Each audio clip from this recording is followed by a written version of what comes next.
오늘 하나님께서 우리에게 주시는 말씀은 유다서 1장 1절로 4절입니다.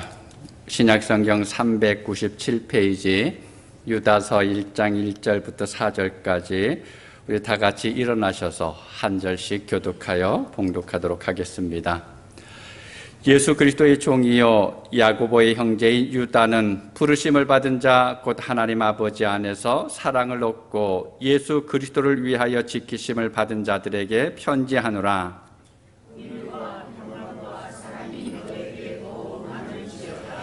사랑하는 자들아, 우리가 일반으로 받은 구원에 관하여 내가 너희에게 편지하려는 생각에 간절하던 차에 성도에게 단번에 주신 믿음의 도를 위하여 힘써 싸우라는 편지로 너희를 권하여야 할 필요를 느꼈노니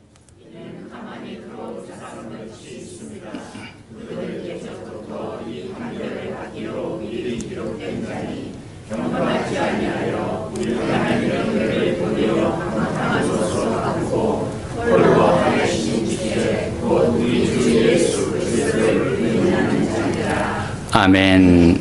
자리에 앉아주시기 바랍니다. 여러분 한번 잠시 진지하게 생각해 보시기 바랍니다. 하나님, 예수 그리스도의 십자가 복음을 믿는 일이 편하고 쉬운 일일까요? 아니면 힘들고 어려운 일일까요? 여러분 어떤 것 같습니까? 내가 믿음의 삶을 살아가고 또 신앙생활 하는데 그냥 교회 왔다 갔다 하는 것이 아니라 내가 정말 하나님을 믿고 또 예수 그리스도의 십자가를 받아들이면서 살아가는 것이 과연 어떤 것 같습니까? 물론 때로는 쉽기도 하고 때로는 어렵기도 합니다. 그런데 오늘 본문에서 무엇이라고 이야기합니까? 믿음의 도를 위하여서 힘써 싸우라. 여러분, 믿음은 싸우는 것입니다. 몸부림치는 겁니다. 전력 질주하는 것입니다. 주님은 나의 최고봉이라고 하는 책 읽어보셨죠? 오스왈드 챔버스 목사님이 썼는데 이 목사님이 믿음에 대해서 이렇게 이야기했습니다. 믿음이란 자신이 어디로 이끌리는지 알지 못하지만 인도하시는 분을 사랑하고 알고 있는 것입니다. 하나님께서 나를 어디로 이끌어 가시는지 나는 모릅니다. 그럼에도 불구하고 어디 가는지 어떤 상황 속에 있는지 모르지만 그래, 나를 인도하시는 분은 하나님이야. 그 하나님은 전능하신 하나님이야. 모든 것을 계획하신 하나님이야 라고 하는 것을 믿고 그 하나님을 기다리는 것입니다. 그런데 그냥 넋놓고 기다리는 것이 아니라 하나님께서 하나님의 때에 하나님의 신실하심을 드러내시고 또 약속을 반드시 이루실 것을 우리가 알고 확신하면서 기다리는 것이 진정한 믿음입니다. 그러려면 우리는 가만히 있지 말고 늘 싸워야 됩니다. 여러분, 기다리다 보면 자꾸만 의심이 생기죠. 뭔가 시간이 늦어지면 이게 맞나? 아닌가? 라고 하는 생각이 내 마음속에 나도 모르는 사이에 들어오게 됩니다. 또 부정적인 상황이 만들어질 때도 있습니다. 때로는 유혹하는 그런 환경이 있을 때가 있습니다. 야, 그거 말고 이게 또 좋은 거잖아 라고 하면서 세상은 우리를 향해서 늘 유혹합니다. 또 지루해집니다. 시간이 오래 흘러가면서 내 마음속에 있는 믿음이 점점 사그러질 때가 있습니다. 그러다가 하나님 아닌 것을 자꾸 쳐다보게 됩니다. 세상은 어떻게 흘러가고 있을까? 저 사람은 성공했는데 어떻게 해서 저렇게 될 수 있었을까? 라고 하는 것을 쳐다보는데 그러한 것들과 우리는 싸워야 합니다. 가만히 있으면 나도 모르는 사이에 거기에 넘어질 수가 있습니다. 오늘 우리가 읽은 유다서는 전체가 25절로 되어 있는 짧은 편지입니다. 이 편지를 쓴 사람이 자신의 이름을 유다라고 소개하고 있죠. 자, 그러면 이 편지를 쓴 유다는 누구일까요? 오늘 1절 초반에 보면 이렇게 소개합니다. 예수 그리스도의 종이요 야고보의 형제인 유다는 두 가지를 이야기하고 있죠. 먼저는 예수 그리스도의 종이다라고 이야기합니다. 그리고 다른 하나는 야고보의 형제다라고 이야기합니다. 그러니까 유다가 누구인지를 알려면 먼저 야고보가 누구인지를 알아야 되겠죠. 그럼 유다를 알 수가 있습니다. 이 편지를 쓴 사람은 자신을 야고보의 형제다라고 이야기합니다. 이 편지를 받아야 할 교회 성도들은 이미 야고보가 누군지를 알고 있다라는 거예요. 그러니까 나는 야고보의 형제다라고 지금 소개를 하고 있는 것입니다.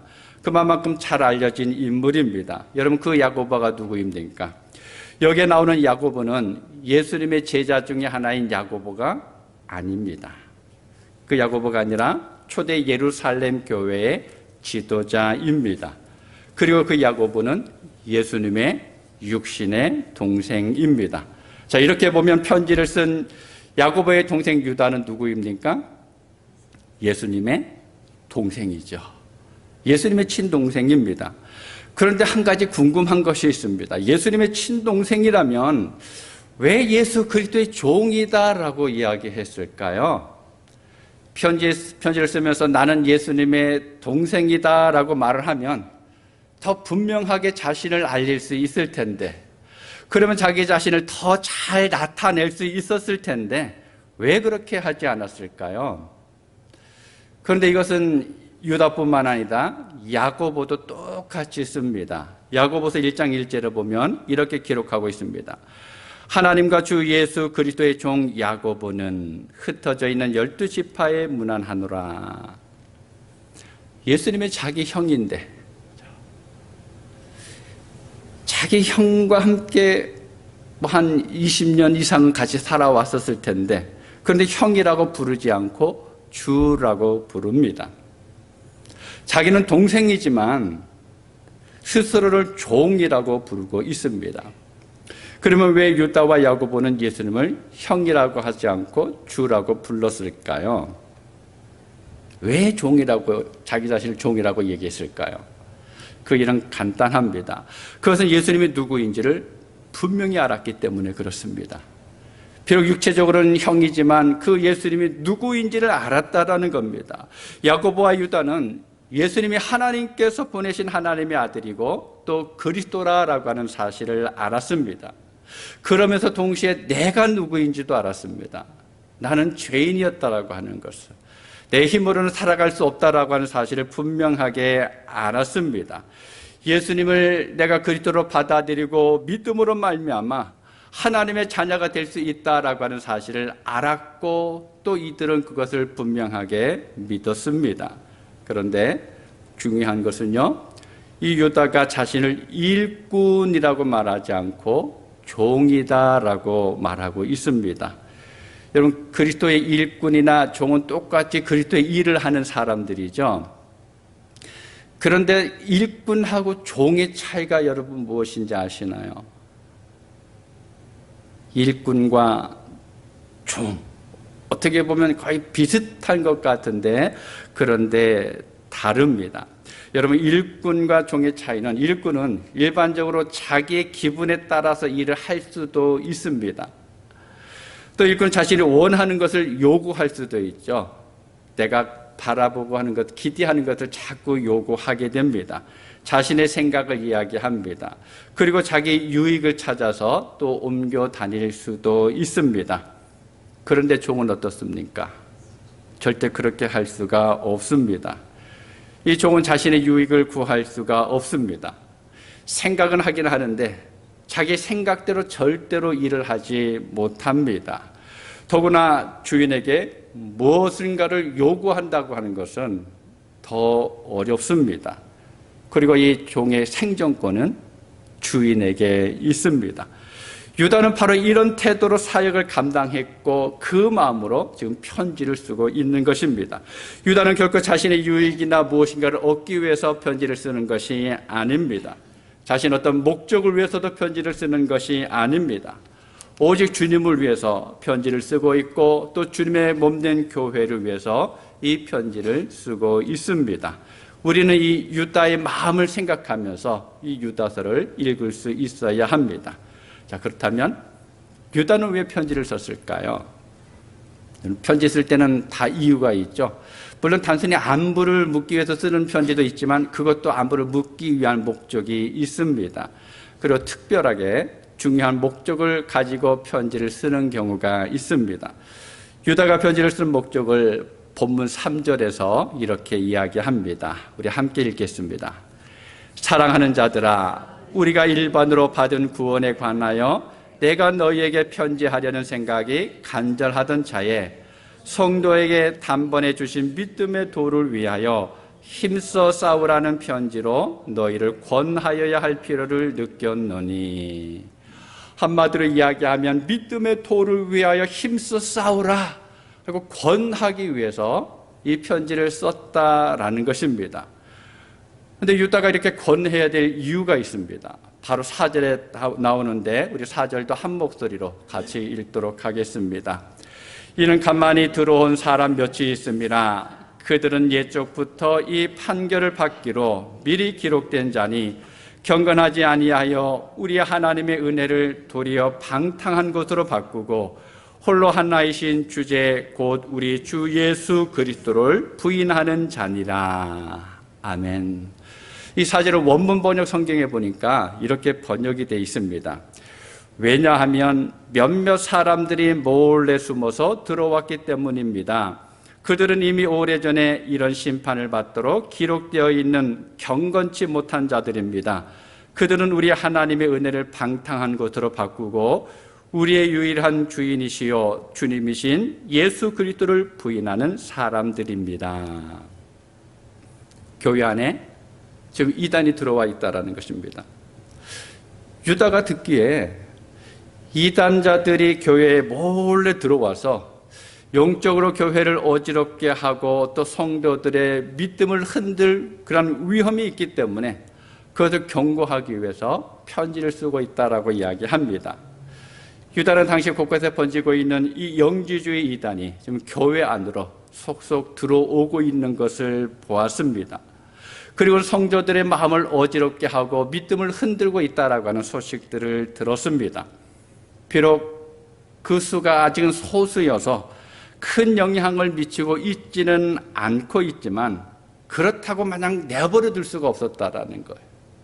그대로 뒀다가는 소수의 이단이 교회를 더 소란하게 하고 혼란에 빠뜨릴 것이 너무나 분명하기 때문에 성도들을 향해서 그것을 너희는 주의해야 된다. 위기의식을 가지라라고 이제 권하기 위해서 이 편지를 썼습니다.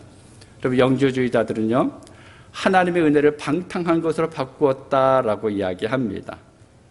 하나님의 은혜를 이야기합니다. 무엇이라고 말하는가 하면 하나님의 은혜는 그 어떠한 죄라도 다 용서하실 만큼 큽니다. 하나님의 은혜는 놀랍습니다. 맞는 말이죠. 그런데 그 뒤에 덧붙이는 말이 있습니다. 그러니까 우리는 아무렇게나 살아가도 됩니다. 죄가 크면 은혜가 큽니다. 라고 하면서 죄 범하는 것을 당연한 것으로 생각하게 사람들을 자꾸 유혹을 합니다. 그리고 예수 그리스도의 십자가 사역을 부인했습니다. 당시 영주주의는 예수님의 성육신을 인정하지 않았습니다.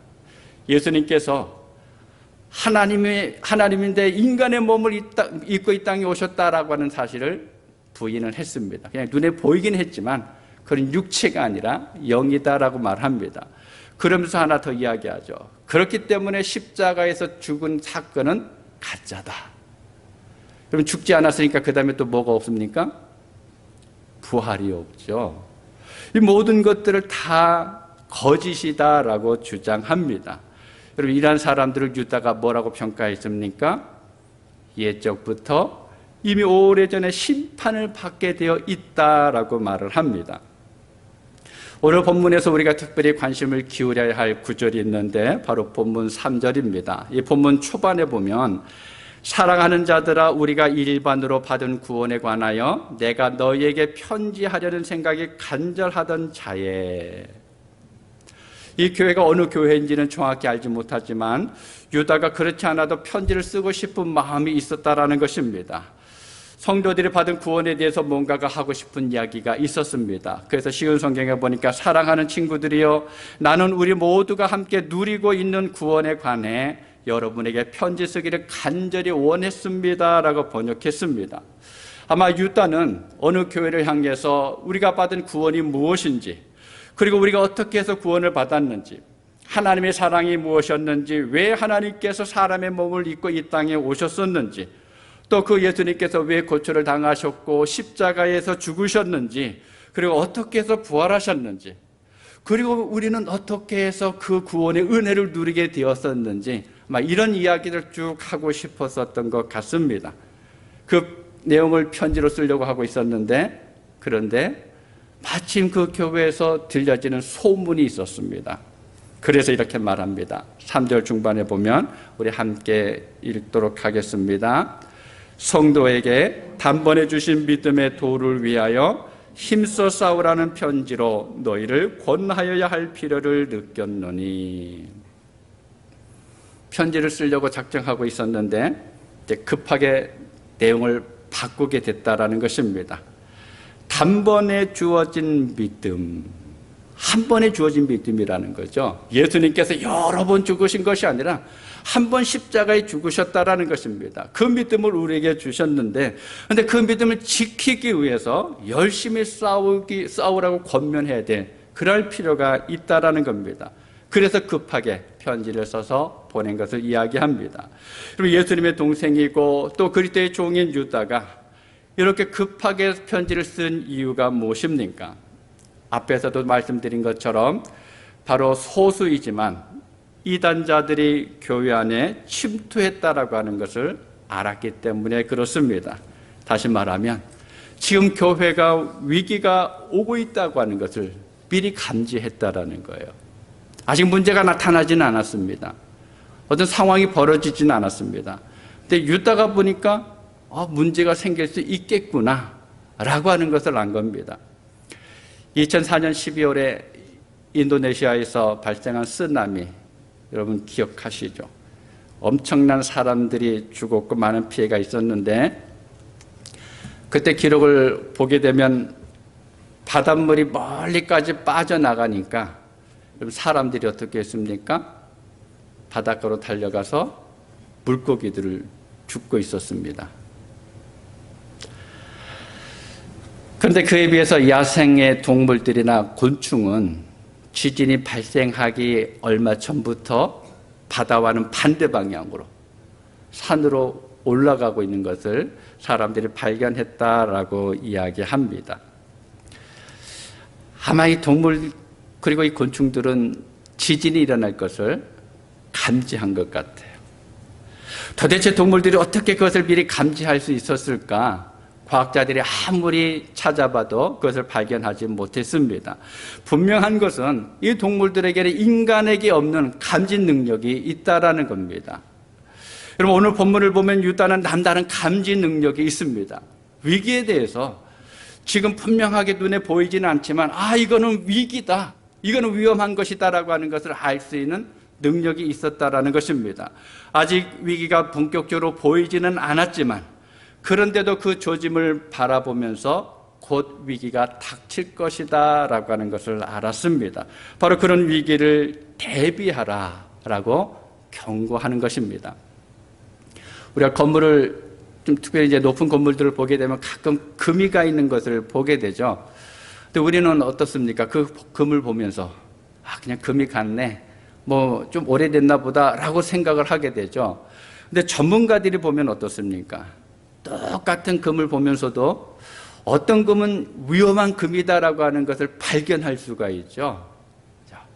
이거는 절대 내버려두면 안 되는 거다라고 하는 것을 알게 됩니다. 여러분, 우리에게는 이런 위험이나 위기를 감지할 수 있는 능력이 필요합니다. 영적인 능력이 필요하다라는 거예요. 위기가 시작된 뒤에 알면 대비할 시간이 없습니다. 여차하면 큰 피해를 당할 수가 있습니다. 그러나 미리 감지하면 대비할 수가 있습니다.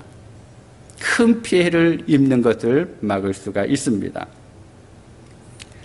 2019년부터 시작된 코비드-19, 여전히 지금도 감염자가 나타나고 있는데 무시하면서 지내고 있습니다. 여러분, 코비드 사태 이후에 교회 생활에서 많은 변화가 일어났습니다.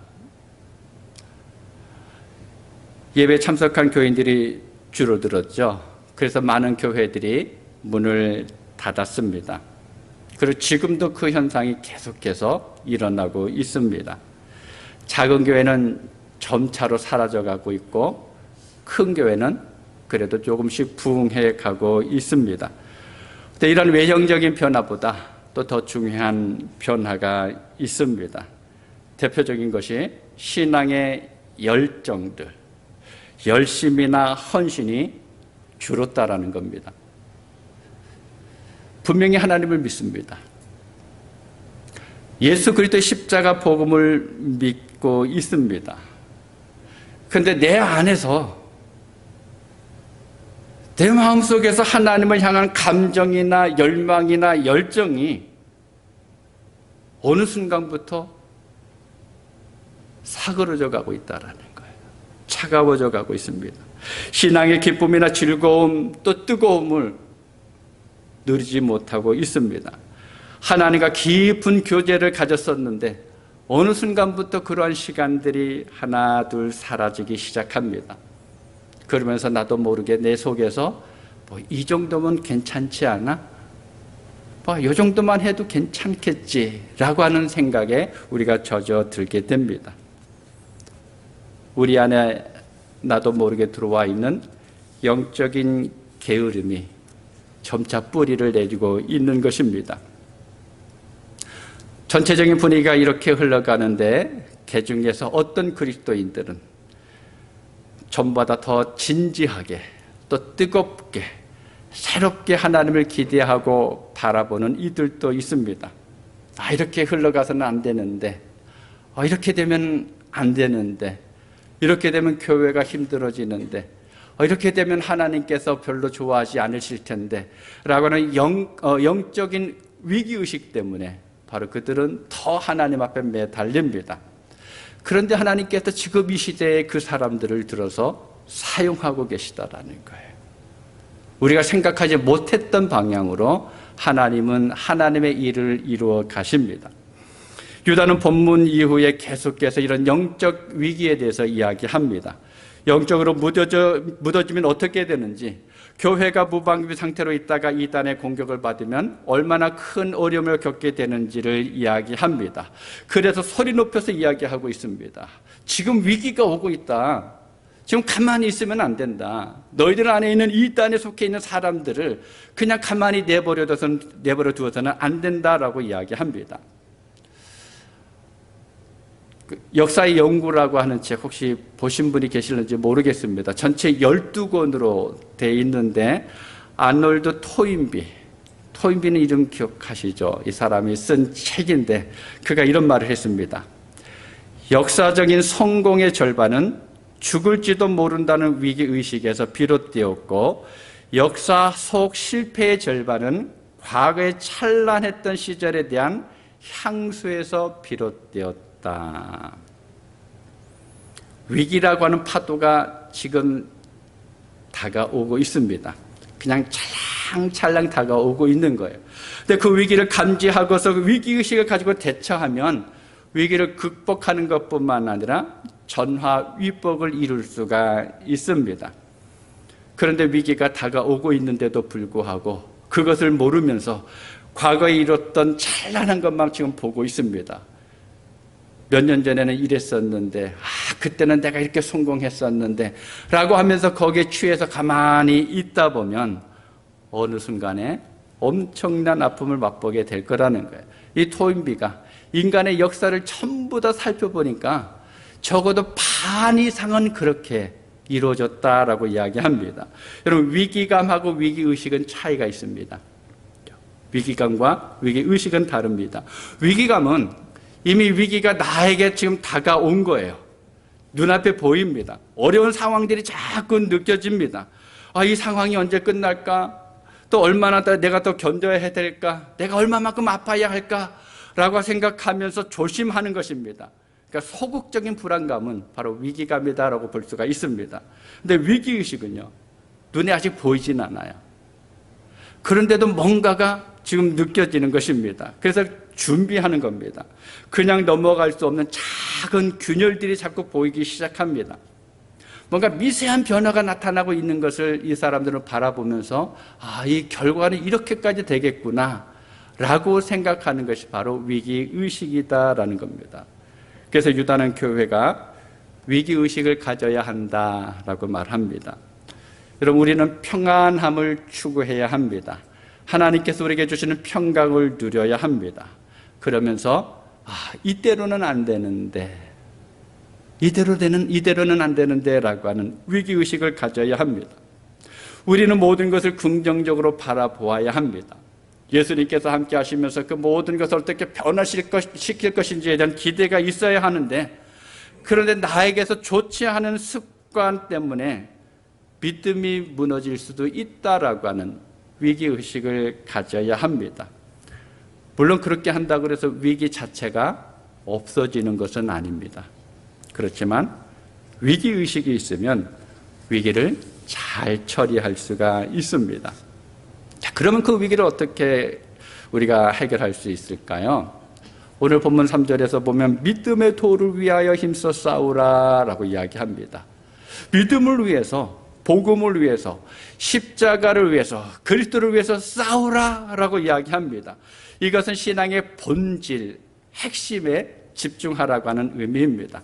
가만히 보면 우리는 평상시에 무엇에 더 관심을 가지고 있는 것 같습니까? 어떻게라고 하는 것에 우리는 더 많이 신경을 씁니다. 어떻게 하면 더 잘 살 수가 있지? 어떻게 하면 이 일들을 잘 처리할 수가 있지? 라고 생각합니다. 근데 신앙생활도 마찬가지입니다. 그냥 일이 없을 때는 어떻게 하면이라고 하는 것을 생각을 합니다. 그래서 어떻게 하면 예배를 더 잘 드릴 수가 있지? 어떻게 하면 내가 기도를 더 잘할 수가 있지? 어떻게 하면 하나님의 은혜를 더 누릴 수가 있을까? 어떻게 하면 내가 하나님을 더 기쁘시게 할 수 있을까라고 하는 것을 생각합니다. 당연히 해야 할 일들이죠. 평안할 때는 그렇습니다. 근데 위기가 오면 그 생각이 흔들린다라는 거예요. 잘 사는 것보다 지금 중요한 게 뭡니까? 위기를 극복하는 거예요. 어떤 일을 잘 처리하는 것보다 지금 이 위기의 순간에 피해를 최소화하는 것이 더 필요합니다. 신앙생활도 마찬가지입니다. 예배를 잘 드리는 것보다 예배 드리는 자체가 중요합니다. 하나님을 기쁘시게 하는 그 어떤 행동보다 내가 믿음 안에 있는 것이 더 중요합니다. 그래서 위기가 찾아오면 왜? 무엇 때문에? 라고 하는 그런 질문을 자꾸 던지게 됩니다. 그럼 신앙생활 하다 보면 더 그렇습니다. 위기가 찾아오면 핵심, 본질을 우리는 물어야 합니다. 나는 왜 예수님을 믿고 있지? 나에게 예수 믿는다고 하는 것은 무엇일까? 그리고 예배를 왜 드리고 있지? 나에게 예배는 뭘까? 그럼 그럴 때 위기 속에서 예수님을 어떻게 믿을는지 답을 찾을 수가 있습니다. 유다는 믿음의 도를 위해서 힘써 싸우라고 했는데 이것은 신앙의 위기가 찾아왔을 때는 마치 전쟁하는 것처럼 대처하라는 거예요. 시간이 지나면서 저절로 해결되는 것도 있지만 때로는 가만히 있으면 완전히 무너질 때가 있습니다. 여러분, 신앙의 위기를 맞았을 때는 마치 전쟁을 치르는 것처럼 우리는 적극적으로 싸워야 합니다. 이단이 들어와서 믿음을 흔들고 교회를 혼란에 빠뜨립니다. 믿음을 지키느냐 빼앗기느냐 하는 위기를 맞고 있습니다. 그 믿음을 빼앗기지 않으려면 전쟁을 하는 것처럼 우리는 싸울 수 있어야 합니다. 여러분, 한번 생각해 보시기 바랍니다. 코로나가 한창이었을 때 어떻게 했습니까? 처음 코로나가 막 몰려들 때 교회들마다 이거 예배를 해야 되는데 어떤 식으로 해야 될까? 더 좋은 예배는 뭘까? 라고 하는 것을 생각을 했습니다. 교회 생활은 어떻게 해야지? 성도의 교제들은 어떤 방식으로 진행해야지? 많은 사람들이 거기에 대해서 고민했는데 사실 답을 찾지 못했습니다. 그러다가 흘러가면서 목회자들이 생각을 바꾸기 시작합니다. 예배가 뭘까? 신앙생활은 뭘까? 교회는 뭘까? 본질적인 것을 생각하다 보니까 그 다음부터 답이 발견되기 시작을 합니다. 여러분, 방법은 달라질 수가 있습니다. 어떻게 하는 방법은 달라지게 됩니다. 중요한 것은 내가 진정으로 예배하고 있느냐, 내가 정말 하나님을 믿고 있느냐, 내가 하나님의 백성으로 정말 살아가고 있느냐라고 하는 것이 중요합니다. 우리가 앞으로 살아가면서 어떤 위기를 겪게 될는지 우리는 알지 못합니다. 아니, 어쩌면 지금까지 겪었던 것보다 더 큰 위기가 우리 앞에 놓여질 수도 있습니다. 어떻게 해야 될까요? 유다는 이야기합니다. 신앙생활이 안일하다라고 이야기하고 있습니다. 내 기분, 내 감정에 따라서 하나님이 존재했다가도 하나님이 또 사라지기도 합니다. 어떤 때는 십자가가 보였었는데 어느 순간엔 십자가가 보이지 않습니다. 어떤 순간에는 성령께서 나를 인도해 가셨었는데 어느 순간에 그 성령이 내 삶 속에서 사라져 버립니다. 우리는 전쟁하듯이 믿음의 삶을 살아가야 한다라고 말합니다. 그럼 무엇보다도 예배를 전쟁하듯이 철저하게 지켜갈 수 있어야 합니다. 이 시대 우리의 예배는 위태롭기도 합니다. 예수님이 영과 진리로 예배해야 된다라고 말씀하셨습니다. 그런데 우리는 예배를 성령으로 또 진리로 드리지 못할 때가 있습니다. 아니, 예배 자리에 분명히 앉아 있는데 찬송도 하고 말씀을 듣기도 하는데 예배하지 못하고 있는 사람들이 생겨나고 있다는 거예요. 우리가 전쟁하듯이 나의 삶에서 예배를 지켜야 합니다.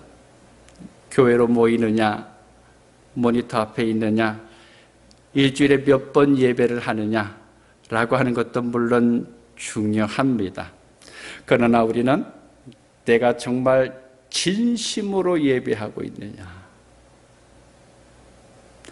나는 하나님이 기뻐하시는 예배자인가, 진정한 예배자인가, 계속 싸워가면서 우리는 예배를 지켜내야 합니다. 기도하는 것과 하나님의 말씀 듣는 것을 지켜야 합니다. 기도를 중단한 채로 살아가고 있는 이들이 있습니다. 호흡이 멈춰진 것입니다. 쉬지 말라고 성경은 분명히 말씀하셨는데, 그런데 제가 말씀을 준비하다가 쉬더라도 기도하는 것 자체는 멈추지 말아야 합니다. 가다가 몇 날을 쉬더라도, 아니 한두 달을 쉬더라도 우리 자꾸만 기억해내면서 기도하는 그 자리를 지켜나가야 합니다.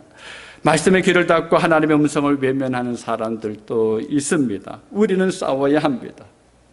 내가 하나님 말씀 들어야 되는데, 내가 이 성경을 통해서 하나님의 길들을 찾아가야 되는데, 하나님께서 내 앞에 예비해 놓으신 길이 무엇인지를 발견해야 되는데 라고 하면서 우리 싸우면서 기도와 말씀을 지켜야 합니다. 사랑하는 성도 여러분, 유다는 지금 이 서신을 통해서 신앙의 위기가 감지됐다라고 하는 것을 이야기하고 있습니다. 그리고 그 위기를 마치 전쟁하듯이 싸워야만 된다, 믿음의 도를 지키기 위해서 싸우라라고 이야기하고 있습니다. 여러분, 오늘 나에게 있어서, 오늘 여러분에게 있어서 영적인 믿음의 위기는 무엇입니까? 나의 신앙에 균열이 생기고 또 흔들리고 나도 모르는 사이에 자꾸만 타협해 가고 있는 것이 무엇인지 우리는 감지해야 합니다. 그리고 싸워야 돼.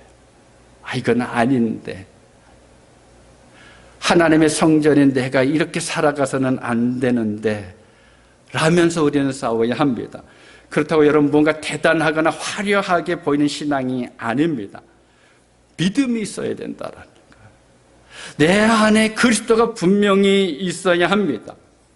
십자가를 분명하게 바라봐야 돼요. 십자가가 세워졌다가 눕혀졌다 하는 것이 아니라, 하나님께서 내 앞에 있다가 사라졌다 하는 것이 아니라 모든 순간 그 십자가가 보여야 되고 모든 삶 속에 하나님이 내 눈에 들어와야 합니다. 여러분, 이 믿음을 가지기 위해서 싸우실 수 있기를 바랍니다. 그 믿음을 통해서 이 마지막 때에 하나님께서 기뻐하시는 하나님의 성도로 살아갈 수 있는 여러분 모두가 되실 수 있기를 주님의 이름으로 축복합니다. 기도하겠습니다. 아버지 하나님, 하나님께서 크신 은혜와 사랑으로 우리를 붙들어 주셔서 감사합니다. 우리가 알지 못했던 때에 예수님을 이 땅에 보내셔서 십자가에 죽으시게 하고 또 3일 만에 부활하심으로 인하여서 우리를 하나님의 자녀 삼아주시고 우리에게 영원한 생명을 주셨을 뿐만 아니라 이 땅을 살아가면서 하나님의 백성으로 하나님의 은혜를 누리고 살 수 있도록 인도하여 주셨습니다. 하나님, 그런데 우리가 이 땅을 살아가면서 그 하나님을 간혹 놓칠 때가 있습니다. 하나님을 보지 못하고 세상을 바라볼 때가 있고 하나님의 말씀에 귀를 기울이지 못하고 세상의 소리에 귀를 기울이고 또 하나님께서 내 앞에 예비해 놓으셨던 그 삶을 사는 것이 아니라 내가 원했던 삶을 찾아갈 때가 있습니다. 아버지 하나님, 아니 어떤 순간에는 나도 모르는 사이에 서서히 내가 하나님을 떠났던 삶의 순간들도 있었습니다. 하나님, 우리를 붙잡아 주옵소서. 우리 안에서 이 신앙의 위기가 무엇인지를 발견할 수 있도록 도와주시옵소서. 내 믿음 안에서 서서히 금이 가고 균열이 생겨가고 또 무엇인가가 방향이 달라지는 것을 우리가 발견하고 그것을 이기기 위해서 믿음 안에서 살기 위해서 싸우며 나갈 수 있는 우리 모든 성도들 되게 하여 주시옵소서. 그래서 이 마지막 때에 정말 하나님의 성전으로 바르게 세워져 갈 뿐만 아니라 이 세상 속에서 주의 이름을 온전히 드러낼 수 있는 성도들의 삶이 되게 하여 주옵소서. 모든 것을 주님께 맡겨드리옵고 예수님의 이름으로 기도하옵나이다. 아멘.